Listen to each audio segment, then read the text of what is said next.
කැරිම පොන්නයෝ තොපිලා හිතුවද මඩ වීඩියෝ ගහලා බූස් කරලා පෝස්ට් ගහලා අපිට කෙලවන්න. තොපිලා බොරු 1000ක් කිව්වත් අපි කිව්වේ ඇත්ත. ඒකයි තොපේ රිදි කෙලවෙන්නේ. තොපිලාගේ ওই ඩස්පින් channel එකේ මඩ වීඩියෝ බූස් කරපු account number එකත් අපි ගාව තියෙනවා. කැරි බල්ලෝ තොපි කරපු ඒ පොන්න වැඩේට තමයි මේ රෙවෙන්න දෙන්නේ. තොපිට පැය 24යි දෙන්නේ. තොපේ ඔය හමුදාවේ සල්ලි වීදම් කරලා මඩ ගහන ඩස්පින් channel එක හෙට උදේ වෙද්දි මේ සයිබර් අවකාශයේ කොහෙ තිබ්බොත් තොපි ඔක්කොම පවුල් අඹු දරුවන් පිටින්ම ඒ ඩබින් එකටම දාලා වහනවා. හෙට උදේ ගහන්නේ තොපේ ගෙවල් වල ඉන්න ගෑනු හොර ගෑනු ඔක්කොම බඩ වෙන්න. ඒක දැනගනින්. දැනගනින් මේ බොහොම පොඩ්ඩයි.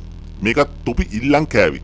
ජංගි පේමරත්න යන තැන අඬ වැල්ලෙනවා මේ රිද්දේ හමුදාපති වීසිකි පුතා channel දාලා මඩ ගහනවා අන්තිමට අපේ ඒවත් එළියට එනවා කියලා. හමුදාපති පකේ හමුදාපති රිද්දේ නොවේ යකෝ තෝගේ ගෑණිකේ හුත්තේ ගු හින්දාද තෝ හමුදා මූලස්ථානයේට ගොම්බඩු ගෙනල්ලා දුප්පත් ජනතාවගේ සල්ලි වලින් උන්ට කන්න බොන්න දීලා අන්තිමට තෑගි දීලා හමුදාපතිගේ නිල කාමරේ කටටක් දීලා ඒ ගෑණි එක බුදිය ගත්තේ. දොර ළඟ එම්මේව තියලා ගොම්බඩුවක් එක නිදාගත්ත හමුදාපති හොඳ වෙලාවට විනාඩි 5න්ම තොට බඩු ගියා. අර වෙනදා බඩු ගහද්දි ගහන පෙත් ගහලා හිටියනම් ඇතුලේ තෝ මැරෙන්නේ පයිය කෙලින් කරගෙන. යකෝ මේක යුද්ධ හමුදාවක්. කීයක් හරි වීදම් කරලා ඔය බඩුව රූම් එකට අරන් ගිහලා ගහපන්. හමුදාවට ලැජ්ජ නොකර.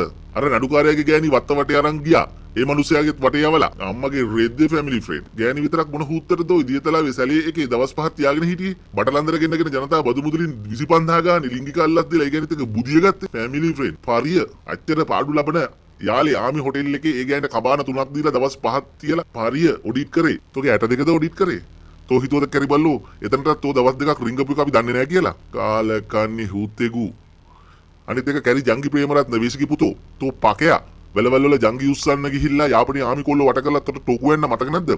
ලැජ්ජ නැතුව මාසේ මාරුවට දවසේ පාවිච්චි කරලා විසි කරන ගෑනුන්ගේ පෑඩ් කොටයට තියාගෙන ඉඳලා බඩියා කාමරයස් කරද්දී ඒක දැකලා අන්තිමට ඌ ආමියකින් යවපු පරේක් නියකොත් තොට තියෙන්නේ විකෘති ලිංගික ආසාවක්. තෝ බෙහෙත් ගනින් ගිහිල්ලා තෝ හමුදාවට හරියන්නේ නැහැ. කාලකන්නේ පර විශ්ිකේ පුතා ගන් පොසිෂන් වල ගල් කොල්ල කිව්වේ තොට නේද?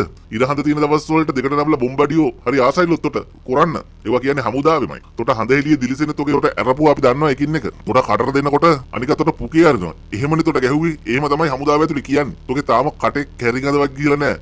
එන්න හමුදාපති වෙන්න. පර බල්ලෝ විශ්ිකේ පුතෝ අම්මට හූකන හූත්තිගේ පුතෝ. තෝ try කරාට හමුදාපති වෙන්න තොට හමුදාපති නෙමෙයි තොට වෙන්නේ. තෝ යුනිෆෝම් ගලවලා පොඩ්ඩක් පාරේ පළකෝ. තොට කරන වැඩි පෙන්නන්න අපි. ආමි කමාන්ඩ් නෙමෙයි පකෝ. කොල්ලන්ගේ කටර අරන් කොළො පුකේ අරපු තොපිලා ගාඩ් කමාන්ඩ් එකකටවත් සුදුසු නෑ.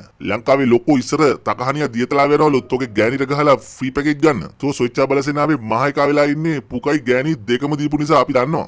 තෝගේ ගෑනි ගැන කියන්න දේවල් ගොඩාක් තියෙනවා. තෝගේ ගෑනිගේ තට්ටමේ කිම්බලඟ තියෙන උපන් ලැබේ ගැනත් තොට කියන්න ඕනේද අපි? අනිත් කතාව තමයි සිල්වෙස්ටර් අවජාතක පකයට. අනේ පකෝ අර තොපේ ආච්චි ගම්බිත්‍ර විකුණලා අන්තිමට වලව්වේ හාමු තෝගේ අම්මව දැකලා වලව්වේ වැඩට අරගෙන අම්මට හුගල සර්බි පීද ගත්තා නම් අද තෝ වගේ එකෙක් හමුදාවට එන්නේ නැහැ. එමන හමුදාවේ ගොඩක් මිනිස්සු දුක් විඳින්නෙත් නැහැ. අවජාතක පකයා තෝගේ අම්මා හොස්පිටල් එකේදී තෝව හම්බ වෙන්න ඉඳදී බාරකාරයට අසං කරේ තෝගේ ආච්චි බොල. තොපේ කැරි වැඩ නිසා ඒ මැරිච්ච ආච්චි අම්මට අද මිනිස්සු කතන්දර කියනවා. හාමු මරුණාම පුකට පහින් ගල්ලා තෝවයි අම්මයි එළියට දැම්මත් තොට මතකද? තොට නම් මතක නැතුව ඇති. තෝ ඉංචි කොල්ලානේ. අන්තිමට තෝව මීසමේ තියලා අම්මා ජායල ටවුන් වල කරේ මොකද්ද කියලා අපි තොට කියන්න ඕනේ නෑනේ. තෝ දන්නවනේ. තෝ අඩාඩ ඇව්වා අම්මට කිව්වනේ. ඇයි අම්මේ මෙහෙම කරන්නේ කියලා. තෝ අවජාතක බල්ලෙක්. තොට තියෙන්නේ ඒ අවජාතක ජාන. තෝ වගේ අවජාතක බල්ලෙක් හින්දා ඒ ගෑණි මැරිලත් අද කතන්දර අහන්න වෙලා තියෙන්නේ. තොට මීසමේ උන් ගල් කපද්දි පුකේ අරදි කටර දෙද්දි ලැබිච්ච පන්නරේ තමයි තෝ හොර උපැන්න සාතික හදාගෙන හමුදාවට පැන්නේ. තෝ හමුදාවේ යුද්ධ කරාද? කැරිප්පකයා පාරමීගේ ABC හැටියට තෝ ගැන තියෙන ලස්සන කතන්දර සාගලගේ රන්ගේ ගල් කොල්ල විදියට තෝ කරපු වැඩ කමල් කුණරත්නට පුක දීපු හැටි චීනෙ ගිහින් බිස්නස් කරපු හැටි ගෑණිව විකුණුපු හැටි A to Z අපි ළඟ තියෙනවා පකයෝ. දැනට මේ ෆොටෝ එක බලපන්. ඔය බීඩිය ගහගෙන පුකෙන් ගහලා කටින් දුම් වෙන්න තමයි තොට හෙටානින්ද අපි ප්‍රෝග්‍රෑම් කරන්නේ. බලන් හිටපන් කැරියා. මේ හමුදාම කෑවේ තොපි තුන් දෙනයි අර රෝහන් වෙත්තසිංහ කියන කැරි බ්‍රිගේඩිය පොන්නේයි කියලා අපි දන්නවා. ඒ පකයාගේ ඇඳුම් හෙටානින්ද වෙනකොට අපි ගලවනවා. දැන් තියෙන්නේ තොපිට එකට එකක් මාරු ගහ ගන්න එක. තොපි ඔක්කොම එක ඉස්කෝලේ එක පන්ති හිටියා වගේම වැලිකොඩ එක වාට්ටුවේ හිටපල්ලා. දැන් ජම්පර් මහනවා. ඔබ වැලිකඩ ගියාම පෝලින් දැම්ම ඕනේ. පෝලින් ඒක මතක තියාගනින්.